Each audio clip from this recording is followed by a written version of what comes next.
Joy boy आ गया, big mom मर चुकी है और काइडो भी मैग्मा चैम्बर में गिर गया था। सांग्स का फैमिली रिवील हो गया, गार्प ने अपने पावर्स रिवील कर दिया और न जाने ऐसे कितने ही मिस्ट्रीज सॉल्व हो चुके हैं। पिछले 22 सालों से जिस एनीमे ने एनीमे इंडस्ट्री पे अपना दबदबा बना के रखा है वो जल्द ही खत्म होने वाला है। वन पीस की एंडिंग बहुत नजदीक है और ये मास्टरपीस जल्द ही खत्म हो जाएगा।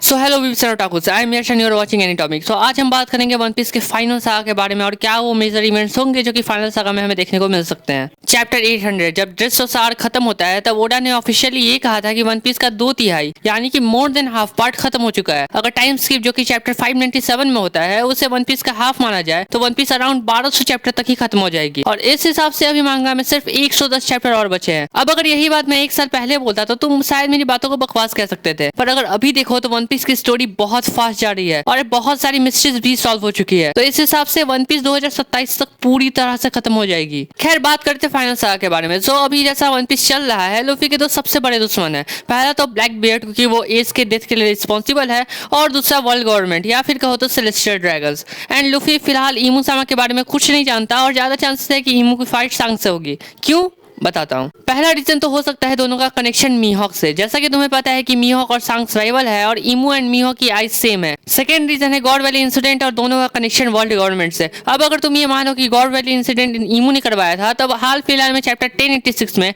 हमें सांग्स के पिताश्री को रिवील किया गया है। ऑल्सो सेंट फिगरलैंड गार्लिंग गॉड वैली का फॉर्मर किंग था, मीनिंग सांग्स गॉड वैली का प्रिंस है।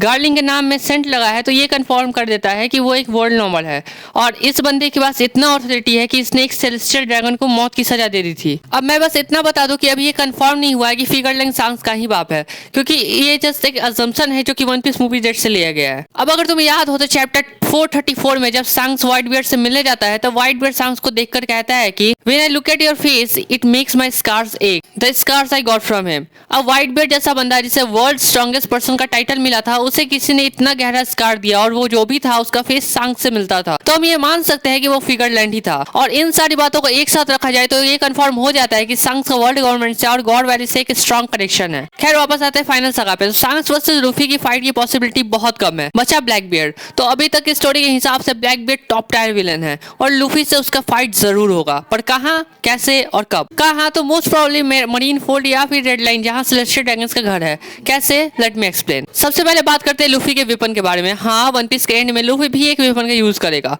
क्योंकि आज तक जितने भी योंकोस हुए हैं सब कोई ना कोई वेपन कैरी करते थे, including Roger and white beard. Songs के पास सेबर या फिर कहो तो एक स्वॉर्ड है। रॉजर भी 2 स्वॉर्ड का यूज करता था, व्हाइट बियर्ड स्पेयर का यूज करता था। काइडो के पास एक स्पाइक्ड कनाबो है।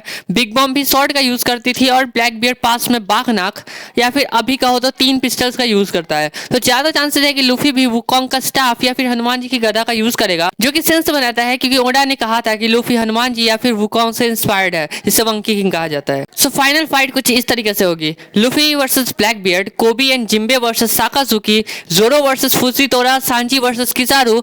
अब रिवोल्यूशनरी आर्मी भी इस फाइट को ज्वाइन करती है क्योंकि एज आई सेड ये फाइट सेलेस्टियल ड्रैगन के होमलैंड पे होगी और तुम जानते हो कि ड्रैगन का सेलेस्टियल ड्रैगन से पंगा है और इस फाइट में रिवोल्यूशनरी आर्मी सेलेस्टियल ड्रैगन को संभालेगी। और उस फाइट से पहले ड्रैगन और लूफी आपस में मिलेंगे, जहां पे ड्रैगन लूफी को मे बी उसकी मां के बारे में बताएगा। वहीं दूसरी साइड बगी, मीहॉक, क्रोकोडाइल और सांग्स ईमू से फाइट कर रहे होंगे। During Luffy versus black beard हमें एक स्ट्रॉ हेड की डेथ भी दिख सकती है एंड मोस्ट प्रोबेबली वो उसप होगा, क्योंकि उसप वर्सेस वैन एगर जो कि ब्लैक बियर्ड का स्नाइपर है उसका फाइट होगा। अब उसप के डेथ के चांसेस हाई इसलिए है क्योंकि तुम्हें भी पता है कि जब 2 स्नाइपर साथ में लड़ते हैं तो ज्यादा केस में दोनों की डेथ हो जाती है, क्योंकि लास्ट में दोनों एक साथ में शूट करते हैं और यहीं पे हो सकती है उसप की डेथ। अब उसप की डेथ के बाद सारे स्ट्रॉ हेड्स अपना आपा खो बैठेंगे और इसी वक्त मार्को और व्हाइट बियर्ड के क्रू के previous commanders as well as Rayleigh और रॉजर के क्रू के मेंबर्स भी फाइट को ज्वाइन कर लेंगे। एंड यहाँ पे आता है ट्विस्ट। सो लॉ भी मार्को के साथ आता है एंड लॉ, मार्को, ब्रूक और चॉपर साथ में मिलकर ऐसी टेक्निक का यूज करते हैं जिससे उसप बच जाता है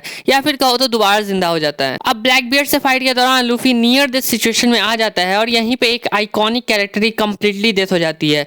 इस पॉइंट पर लॉ लूफी के ऊपर इमॉर्टल सर्जरी करता है और खुद को सैक्रिफाइस करके लूफी को इमॉर्टल बना देता है। अब तुम्हें ये तो पता ही होगा कि लूफी जब भी अपने गियर्स को यूज करता है उसकी लाइफ फोर्स कम हो जाती है एंड फाइनल फाइट में लूफी काफी बूढ़ा हो गया होगा और यही वो रीजन है कि लूफी ब्लैकबीयर्ड के सामने बहुत स्ट्रगल कर रहा था। बट लॉ के सैक्रिफाइस के कारण लूफी इमॉर्टल बन जाता है और वो अपनी पावर्स को फुल पोटेंशियल के साथ बिना किसी प्रॉब्लम के यूज कर पाता है। अब नतीजा तुम्हें पता है, लूफी किल्स ब्लैकबीयर्ड। हाँ, लूफी ब्लैकबीयर्ड को हराता नहीं है बल्कि मार देता है। मुझे भी ये पता है कि ओडा से कभी इस बात को लेकर राजी नहीं होंगे।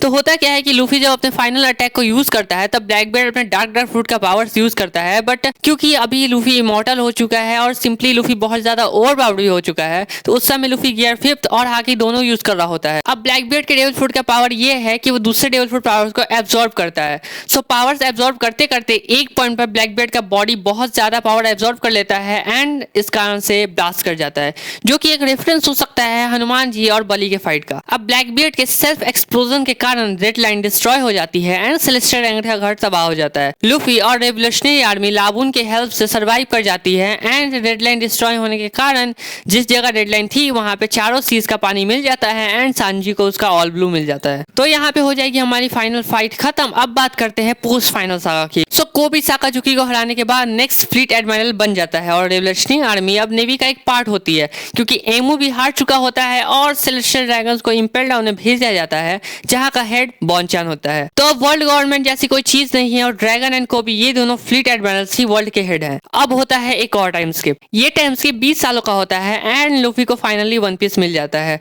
और स्ट्रॉ हेड क्रू डिसबैंड हो जाती है। सांजी को उसका ऑल ब्लू मिल जाता है और ब्रूक भी सांची के साथ लाबून के पास चला जाता है। वहां पे सांची एंड ब्रूक अपना बारट खोलते हैं जहां पे Sanchi as a cook and Brook as a musician काम करता है। चॉपर एंड उसप वापस से ड्रम आइलैंड पे जाते हैं एंड चॉपर डॉक्टर रीन को वो दवाई दे देता है जिससे कोई भी डिजीज ठीक हो सकती है।